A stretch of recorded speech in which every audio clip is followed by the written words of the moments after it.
The way in which motion occurs is based off of the physics of lever systems. And so when we talk about the motions at the synovial joints, and we talk about in a little while later on here how muscles function, what ends up happening is the bones act as a classic lever. That is, they're going to move about a fulcrum where the amount of force that comes out of the motion can be greater than or less than the amount of force that gets put into the motion. In this case here, we talk about this based off of what's referred to as mechanical advantage. The mechanical advantage we're talking about is how much additional force do we get back based off the amount of force that goes into the system. The one which we talk about levers is based off of classes, and there are 3 classes of levers. There's what's referred to as the first class lever, the second class lever, and the third class lever. And when we talk about the lever systems and we talk about the motion that comes about, you have to think about this kind of like a teeter-totter, in which we're developing an advantage or a disadvantage based off of the relationship between the 2 forces being applied to the distance that they are at relative to the fulcrum, or the point at which motion is taking place. Each class that we see is going to have a distinct advantage in terms of producing force or torque, tensile strength, or power. And so when we talk about the motions here, what we're looking at is how are the bones working around the articulating surfaces based off of how muscles are pulling on the bones themselves.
So let's take a look here at the first class lever system. So notice that we have the purple muscle tension line and the red load line.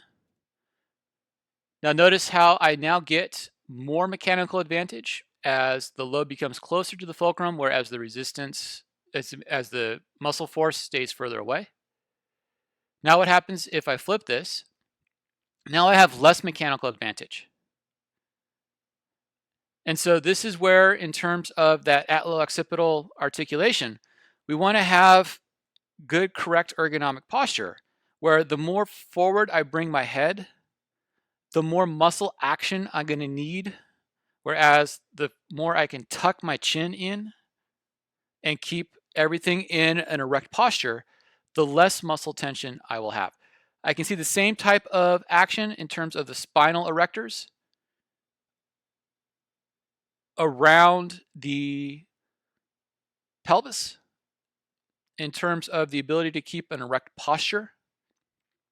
Is the same type of lever system.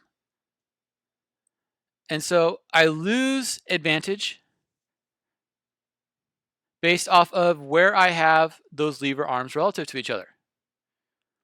Where it's the greatest when I get the muscle force to be greater than the resistance arm, and it's the least when I get the resistance arm to be greater than the force arm. So now let's take a look at the second class. So in the second class lever, as I move through the motion, I start to lose mechanical advantage. I start to lose mechanical advantage as the two force arms start to have an equal distance from the fulcrum based off of the vertical axis. And so as I move through the second class lever, I start to lose the mechanical advantage I get as the difference between the two lines becomes shorter and shorter and shorter. And so this is where you can think about, it's kind of easy to stand a little bit on your tiptoes, but it's very hard to stand all the way up on your tiptoes. Now someone would say, oh, well, it's about a balance issue, but the balance issue that you're talking about is the ability to keep that mechanical advantage in terms of force of contraction.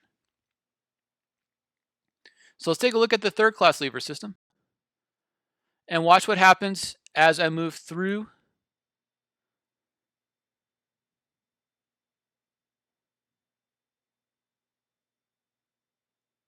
the third class lever. Now notice as I went through the third class lever, at the very bottom and at the very top of the motion, I had the greatest mechanical advantage. However, in the mid-range, I had the least mechanical advantage. And so this is where, if you go to the fitness centers and you'll watch the people doing like the bicep curls, they can start the motion pretty well, but as soon as they get about a third of the way through the motion, they now have to pull in secondary movements in order to get the weight past the mid-range point, where they then get the mechanical advantage back again.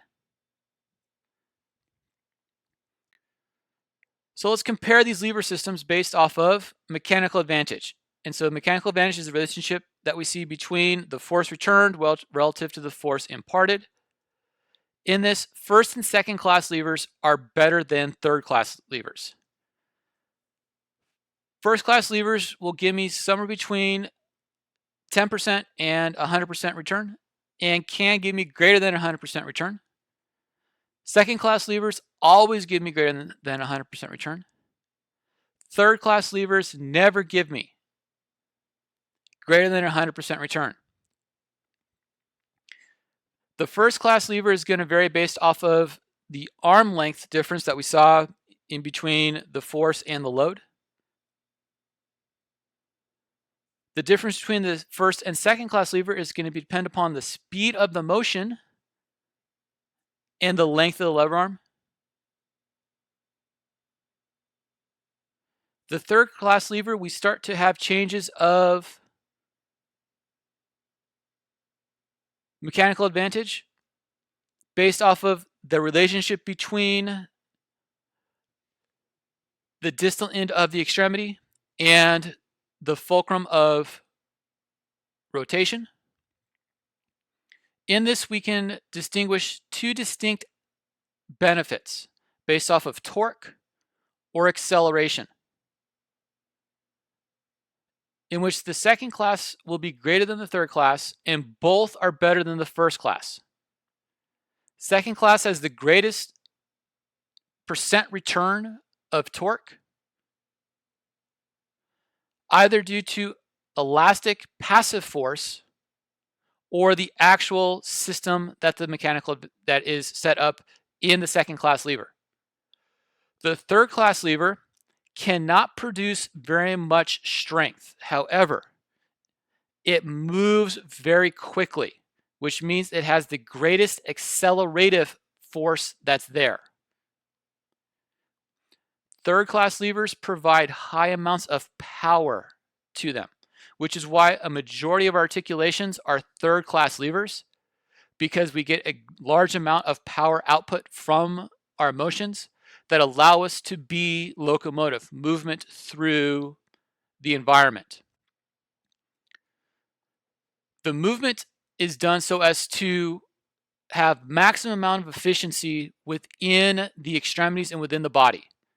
We're trying to optimize lever arm ratios so as to ensure power and force developments are optimal. And this is based off of two things. Number one, the panations of the muscles and the lines of pulls. And number two, the lever system kinematics based off of what's referred to as the kinematic chain. The kinematic chain is the sequence of articulations that line up that allow for the motion to take place. In this, we have two distinct reference points for kinematic chain. Open chain is where the distal end is free to move. Closed chain is where the distal end is fixed and the body moves around the distal end.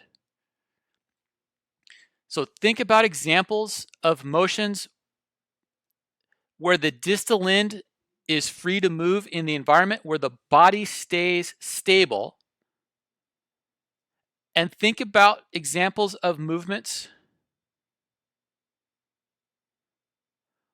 where the distal end stays fixed and the body moves around the distal end.